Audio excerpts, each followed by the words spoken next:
నీవు హింసించుచున్నా అంటే నీవు హింసించుచున్న ఆ దమస్కుల్లో ఉన్న విశ్వాసిని అనడా చెప్పాలి మీరు. దమస్కులో ఉన్నటువంటి లాజర్ని, దమస్కులో ఉన్నటువంటి సమూయేలుని అని చెప్పలే.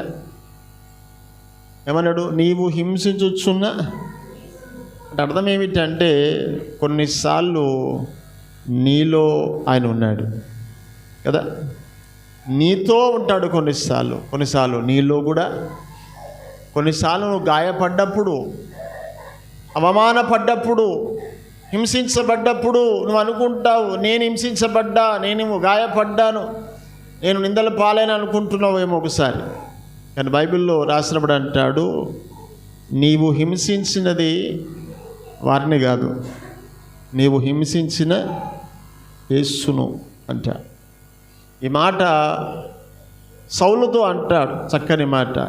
నీవు హింసించుచున్న యేసును అంటాడు. అనగా కొన్నిసార్లు ఆయన నీతోనే ఉండే దేవుడు. ఆమేన్, హల్లెలూయా, హల్లెలూయా. నీతో ఉండే దేవుడు, నీలో ఉండే దేవుడు, నీ కొరకు ఆయన గొప్ప కార్యాలు చేసిన దేవుడు, అనేక రీతులుగా నీతో మాట్లాడే దేవుడు అయి ఉంటున్నాడు. దేవునికి స్తోత్రం కలుగును గాక. హల్లెలూయా, హల్లెలూయా. చేతులు పైకిద్దాం ఒకసారి గట్టిగా, హల్లెలూయా, హల్లెలూయా. అనగా ఆయన కనుచూపులు లోకమంతా సంచారము చేస్తున్నాయి. ఆయనకు మరుగైన స్థలము లేదు, ఆయన లేని చోటు కూడా లేదు.